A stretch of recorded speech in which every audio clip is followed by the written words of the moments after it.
Зеленина, по сути, является человеком, ученым, которого преследуют за научное мнение. Если бы позиция института была услышана сударней прокуратурой, то вся отчетность ФСКН, можно сказать, летела бы к черту. Представители правоохранительных органов начинают мстить ученому. В январе мне будет уже 60 лет. Сколько человеческих судеб было бы спасено, если бы власть имела способность признавать свои ошибки? Фраза «возможно ли стопроцентная очистка пищевого мака?» Институт, конечно, сказал, что полная очистка мака от сорной примеси невозможна. Это не позволяет ни машины очистительной, ну и ни логика вещей. В природе абсолютной чистоты не бывает. Это письмо, которое подписал директор института, Шилов принес в Брянский областной суд, куда подали жалобу на принятое решение об уничтожении товара. То есть дело было закрыто за отсутствием события преступления, но товар все-таки было принято уничтожить, поскольку он якобы содержал тот самый морфин и кодеин. Предпринимателям было жалко свой товар, который там стоил определенные деньги. Они пытались его спасти, и письмо института принесли в качестве прочих доказательств Брянский областной суд. Брянский областной суд вынес решение о том, что товар уничтожению как бы не подлежит. Это всколыхнуло ФСКН очень сильно и в конечном итоге привело к тому, что они возбудили новое дело против Шилова, однако, по-моему, уже даже после моего задержания. И меня ФСКН всенародно обвинил меня в том, что я подготовила заключение экспертное, которое позволило Шилову ввести в страну наркотический мак.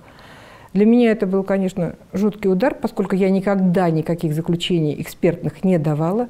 Семян Шилова в глаза не видела, мы их не видели, не щупали, мы оперировали только цифрами, которые приведены в экспертном заключении экспертов ФСКН. Это было просто информационное письмо в ответ как бы на запрос, подготовленный адвокатами Шилова. Привязать заключение конкретной партии товара было нельзя.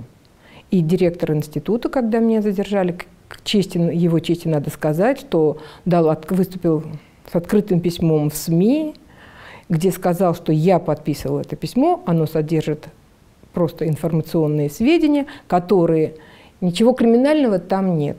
Ну, теперь-то я знаю, почему он от этого отказался, потому что в институте был проведен обыск, было найдено несколько килограмм коробочек мака, которые у нас являлись, ну, как часть растений, которую мы анализировали. Для ФСКН это была маковая солома. В институте было найдено больше, чем там во всем деле у Шилова реальных.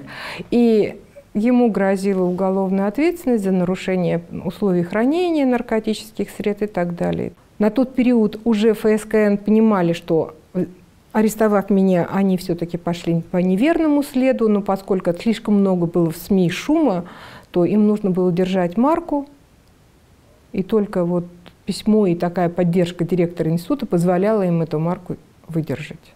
Началом возбуждения уголовного дела все-таки стал считаться 2010 год, когда были задержаны семена на Брянской таможне. На самом деле дело против всех так, как бы, было возбуждено в 2012 году. В 2013 году было предъявлено обвинение в окончательной редакции, где с меня были сняты обвинения в пособничестве контрабанде наркотиков и приклеившиеся к нему обвинения в пособничестве сбыту наркотиков.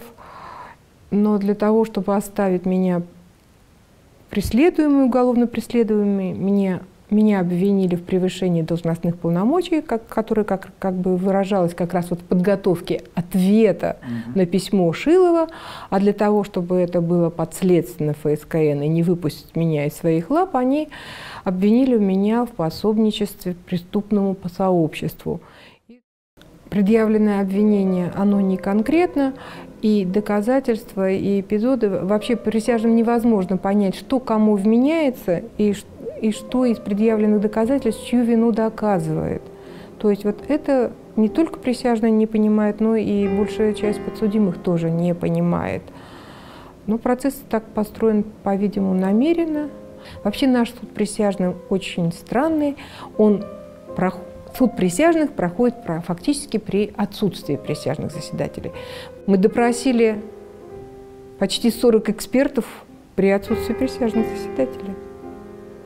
Присяжные заседатели не слышали того, что говорили эксперты. Я думаю, что если бы присяжные заседатели услышали, как эксперты отвечали на вопросы стороны защиты, то они бы поняли, что экспертизы либо не выполнялись вообще, либо выполнены с грубейшими нарушениями элементарных правил.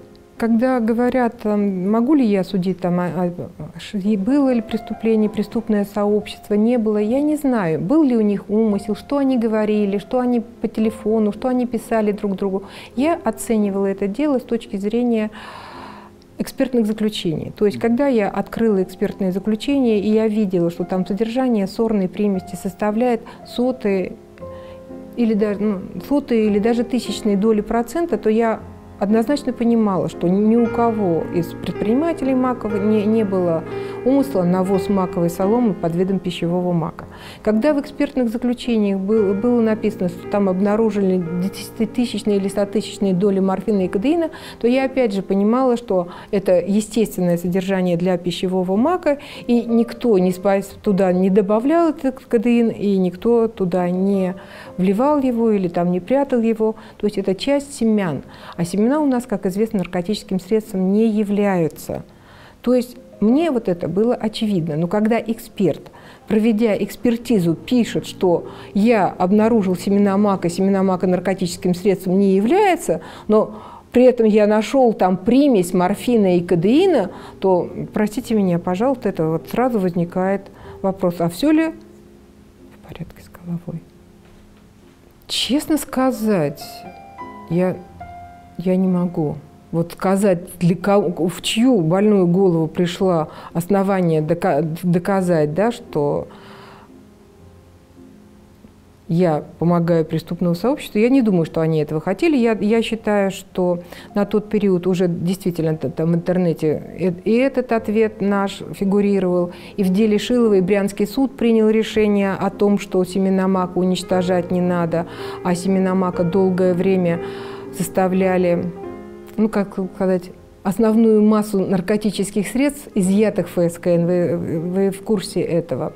И вот для того, чтобы доказать, что они действовали в рамках закона, им нужно было научное подтверждение.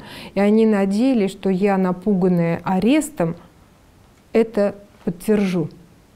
Что я скажу «да». Мак был с наркотиками, да, действительно, я там ошибалась или институт ошибался, мы сейчас все пересмотрели и видим, что это был умысел именно на сбыт наркотиков, а не на реализацию пищевого мака. Но, к сожалению, для них, наверное, так не получилось. Да, это вообще произвело очень большое влияние на развитие макосеяния, на возрождение макосеяния в нашей стране, поскольку на тот период, в 2012 году, уже висела новая редакция 460-го постановления правительства, в которой было разрешено культивирование мака масличного для производства товарной продукции семян. И вот мой арест, он практически парализовал принятие этого постановления, и постановление не принято до сих пор. Хотя оно было уже утверждено практически во всех инстанциях и висело на сайте правительства Российской Федерации. То есть вот макосеяние, это было здорово задержано этим процессом.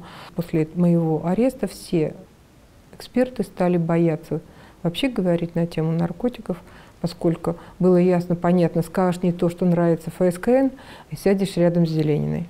Когда меня арестовали, они везли меня в Москву, и да, женщина, которая меня сопровождала, она говорила, что как бы против вас ничего нет, но надо вот преступники, которые занимаются реализацией мака наркосодержащего, они должны в тюрьме, и если вы правильно будете себя вести, то все будет нормально. Но я считаю, что я правильно себя вела. Как бы, во-первых, я считаю, что позиция института, изложенная в письме, она была правильной. Я так считала так тогда, считаю так сейчас, и правоту института подтвердили те 180 экспертных заключений, которые есть в деле Шилова. То есть, если первичная экспертиза не обнаруживала наркотические средства в маке Шиловой, их отдавали на повторную экспертизу. Очень часто повторная экспертиза находила и маковую, сорную примесь, которую они называли маковой соломой, или алкалоиды морфина и кадеина, которые не называли маковой соломой. Есть такие экспертизы, когда наоборот первичная экспертиза находила алкалоиды, опий или там сорную примесь, и писали эксперты, что там маковая солома содержится, и опий даже содержится, а повторная экспертиза говорила: да вы что, мак абсолютно чистый. То есть все зависит от настроя эксперта, от того, как он использовал методику, и проводил ли он концентрацию экстракта или не проводил. Там методика четко предусматривает, что вы должны взять пробы экстрагента 1 к 10 и не концентрировать полученный раствор.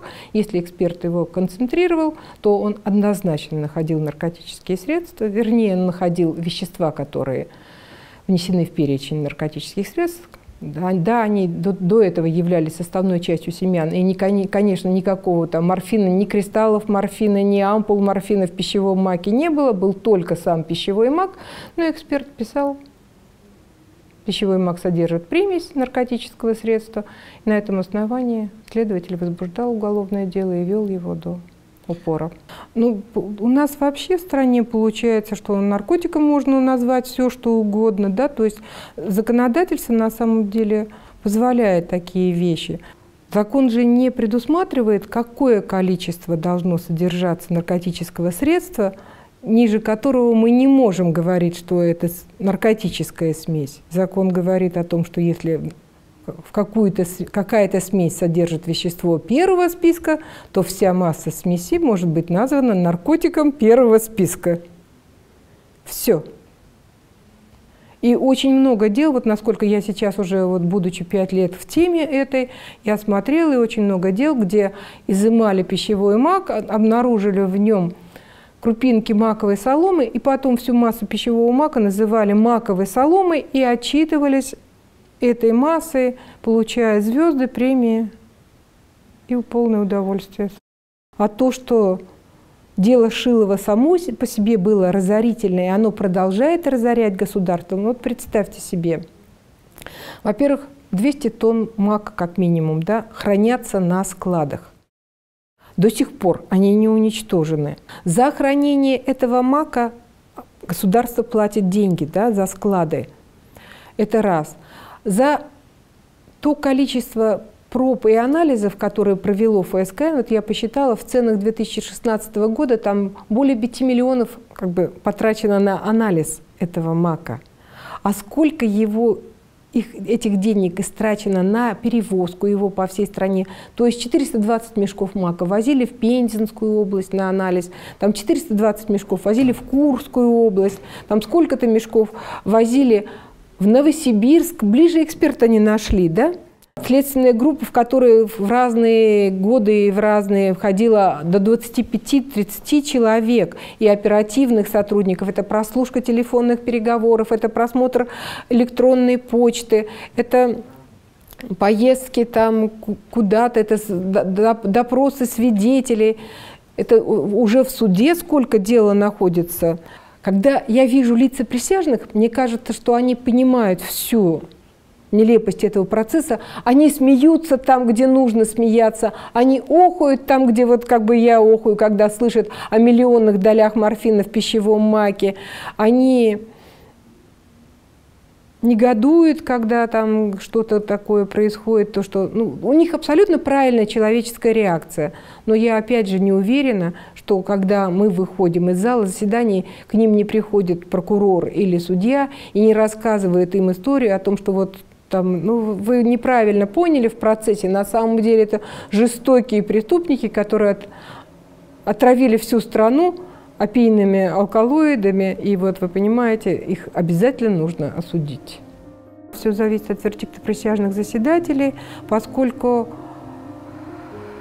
самое страшное, что присяжные заседатели не знают что даже один положительный ответ на те многочисленные вопросы, которые зададут им судья, ведет к тому, что подсудимые будут нести наказание долгие-долгие годы, что это будет не год, не два, не три, и что те отсиженные уже, вот у нас один из подсудимых уже больше 5 лет под арестом, и что вот эти 5 лет как бы не будут достаточным сроком наказания, потому что то, что наказание за наркостатьи начинается с скольки у нас там, с 10 лет, а если это вот 210-е преступное сообщество, то выше 15 и до пожизненного, им даже в голову такое прийти не может. И они могут сказать, да, вот чуточку виновен, а дальше судья уже сделает так, что эта чуточка превратится в огромный срок, и для большей части подсудимых, которым уже там за 50, это будет уже пожизненное заключение.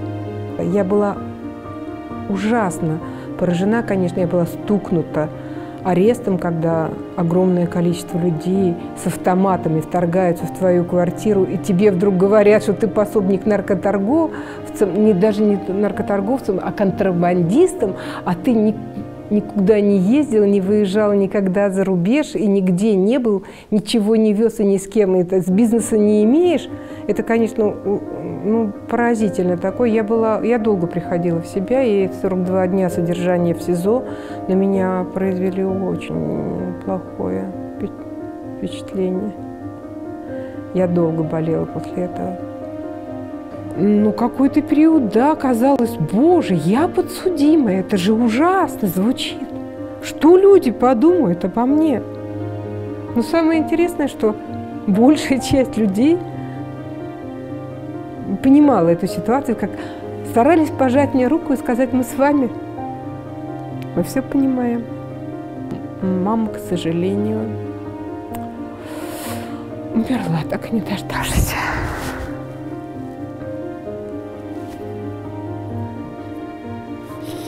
Каждую мою поездку в суд она считала, что вот сегодня все решится. Завтра меня отпустят.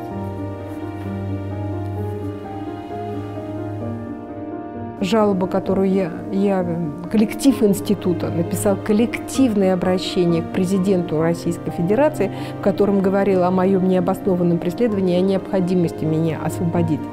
Ответ я получила от следователя Сагача. В ответ на ваше обращение к президенту доводим до вашего сведения, что когда я попала в этот процесс и уже прочитала заключение многих экспертов, я поняла, что в нашем институте уровень науки достаточно высокий, и мы можем гордо и правильно защищать свою позицию, абсолютно верно.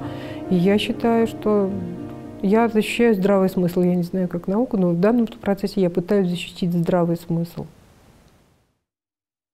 Ольгу Николаевну Зеленину я знаю уже 5 лет. Она одна из немногих действительно реальных специалистов в России по сельскохозяйственному маку и по сельскохозяйственному каннабису, безнаркотическим сортам вот этих растений. Она готовила письма, и письма были подписаны руководителем научно-исследовательского института, и, соответственно, эти письма направлялись адресату запроса. ФСКН, по всей видимости, это в какой-то определенный момент начало очень серьезно злить. Потому что версия ФСКН была такова, что предприниматели под видом семян пищевого мака пытаются ввозить в Россию наркотические средства, которые потребители наркотиков используют, варят некую жидкость, которую употребляют внутривенно. Те, кто в научных целях пытались из семян мака сварить какой-то наркотик, наркотика там как такового не обнаруживали в количествах, которые способны оказать действительно какое-то психоактивное воздействие. То есть в максимум эффект плацебо плюс димедрол, который добавляется. Вот димедрол, он действительно может оказывать определенный эффект. И вот по делу Шилова, насколько я понимаю, было вот такое последнее письмо, и оно, наверное, скажем так, стало такой последней каплей, переполнила чашу терпения ФСКН, потому что на самом деле у ФСКН версия была абсолютно ненаучная. А здесь один ученый, который вот выступал последовательно, говоря о том, что с научной точки зрения нельзя полностью очистить семена мака, и, соответственно, это разрушало версию ФСКН, потому что все бакалейщики, они как раз и говорили, что ввозимые ими семена пищевого мака имеют определенные примеси алкалоидов, именно потому, что полная очистка этих семян невозможна. В 2012 году Ольгу Николаевну задерживают люди из ФСКН с автоматами, несколько человек. Ну вот как была такая заметка в средствах массовой информации, взвод автоматчиков. Но оно так и было. То есть вот к ней, к ученому, домой там приходят эти люди, задерживают ее, отправляют в тот же день в Москву самолетом. И она попадает в Москву сюда, в ФСКН, где ее, значит, допрашивают, после этого помещают в СИЗО, она проводит длительное время в СИЗО, и вот с тех пор, несмотря на то, что она из-под стражи в конце концов вышла, она находится под следствием, и сейчас идет суд в Брянской области с участием присяжных. Суть обвинения сводится к тому, что она якобы является пособником преступного сообщества, не являясь участником преступного сообщества. Обвинение это не основано на уголовном законе. Потому что если следовать букве уголовного закона, человек, который не является участником преступного сообщества, не может совершить абстрактного пособничества преступному сообществу. Он может совершить пособничество конкретным действиям преступного сообщества, конкретным преступлением. Либо тогда он должен являться участником преступного сообщества, таким участником, как пособник. Вот участник-пособник. А если он является пособником и не участвует в организованном преступном сообществе, тогда он должен оказывать конкретным преступным действием этого преступного сообщества пособничество. Но в обвинении Ольги Николаевны вот, конкретных действий, которым она якобы пособничала, нет. Там есть общая формула, что она была пособником, не являясь участником организованного преступного сообщества. Теперь, почему в формуле обвинения допущена такая, казалось бы, очевидная ошибка? А по той причине, что преступному сообществу вменяется два вида преступлений. Контрабанда и покушение на сбыт наркотических средств. Теперь, давая научное мнение, письмо, она не могла совершать пособничество контрабанде по той причине, что письмо научно-исследовательского института не входит в перечень документов, которые указаны в таможенном кодексе для таможенного оформления грузов, которые перевозятся автотранспортом. Нет этого в перечне документов. А по закону того, что нет в перечне таможенного кодекса, нельзя требовать и нельзя принять каких-то других документов. Вот указан перечень. Вы эти документы по перечню и используете для того, чтобы осуществлять таможенное оформление. Какие-то другие документы, вы, конечно, можете их предъявлять, они ни на что не влияют. То есть, давая научное мнение в виде научного письма, вы никаким преступным действием, контрабанде, пособничать не можете. Не можете вы пособничать сбыту, потому что научное письмо научно-исследовательского института, я прошу заметить, что это не экспертное заключение. То есть она не давала, и институт не давал никакого экспертного заключения, никаких подписок об уголовной ответственности не давали. Это обыкновенное научное мнение, как вот любая, допустим, статья в средствах массовой информации, как мнение, высказанное, допустим, мною в разговоре с вами. Это научное мнение, так более того, оно еще подкреплено ссылками на научную литературу. Так вот, письмо научное с научным мнением не может являться выражением пособничества сбыту по той простой причине, что это письмо не является каким-то обязательным, то есть документом, имеющим какую-то обязательную силу, воздействующую на органы предварительного следствия там, или любые другие органы. То есть, по большому счету, по мнению следствия, Ольга Николаевна давала научное мнение, вот это письмо с научным мнением, а это письмо якобы влияло на органы предварительного следствия, которые сначала пытались возбудить дело против Шилова, а потом это дело прекращали. И по версии вот они прекращали его в том числе из-за того, что вот были эти научные письма. Но на суд-то, по большому счету, это письмо не оказывало большего внимания, чем любое другое мнение, там, выраженное, допустим, в научной литературе или там, в газетной заметке и так далее. То есть подчеркиваю, пособничество сбыту оказать путем вот этого вот научного письма с научным мнением невозможно. Тогда там третий еще есть эпизод, который ей вменяют, это превышение должностных полномочий. Но проблема в том, что такое обвинение тоже не соответствует уголовному закону по той причине, что она, когда готовила письмо, вот это научное, по поручению руководителя научно-исследовательского института, она не являлась каким-либо должностным лицом, она была ученым. Она по должности была заведующим лабораторией, но каких-то административных, хозяйственных там, или финансово-распорядительных функций она при этом не выполняла. То есть она не являлась ни должностным лицом, да, в смысле закона, и не выполняла каких-то административных, хозяйственных, финансово-распорядительных функций. Когда готовила это письмо, она была обыкновенным ученым, высказывающим свое мнение. То есть, по сути, все три пункта, вот эти, о которых я говорю, при, в общем-то, довольно простом их рассмотрении с точки зрения закона полностью обрушивают обвинение. И вот тема характерна, вот это вот дело Зелениной, в том, что при всей очевидности несостоятельности обвинения это дело, как в свое время, вот когда, я помню, мы впервые я с этим делом познакомился, потом я узнал об Ольге Николаевне, потом так получилось, что мы с ней познакомились, я на самом деле думал, что вот дело вот-вот должно прекратиться при полном очевидном вот абсурде предъявленного обвинения. Оно шло и шло и шло, и оно до сих пор продолжает идти, уже ФСКН нет. ФСКН его расследовал, ФСКН уже нет, а дело это есть.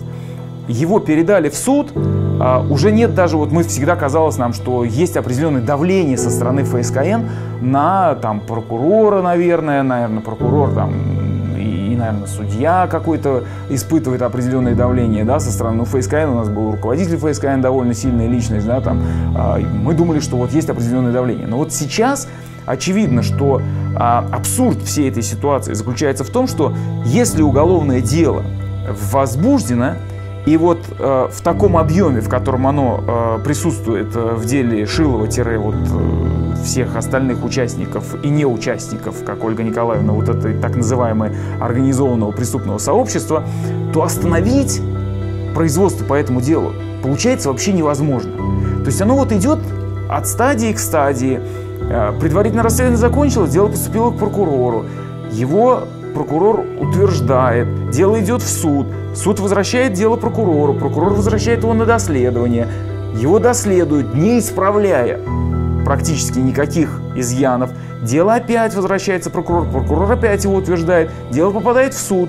Судье уже деваться некуда. Судья его принимает, и вот уже год идет стадия судебного разбирательства с участием присяжных заседателей.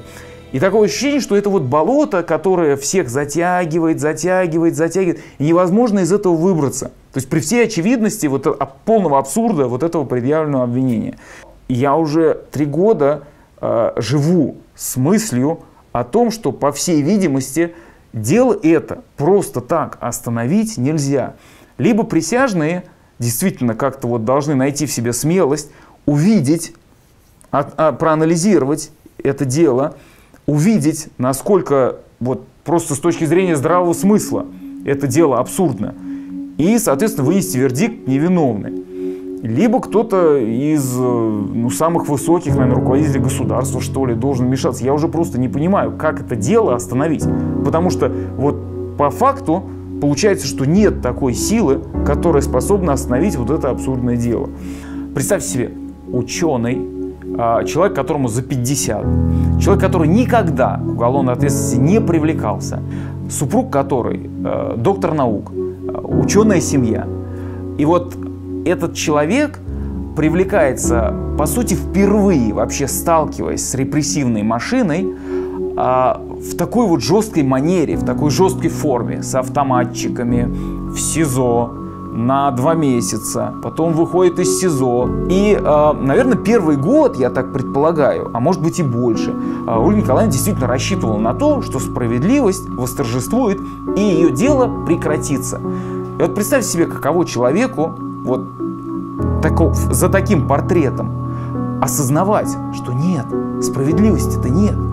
Прошел год, 2-й, 3-й. Все знакомые знают о том, что она обвиняемая по уголовному делу об особо тяжком преступлении.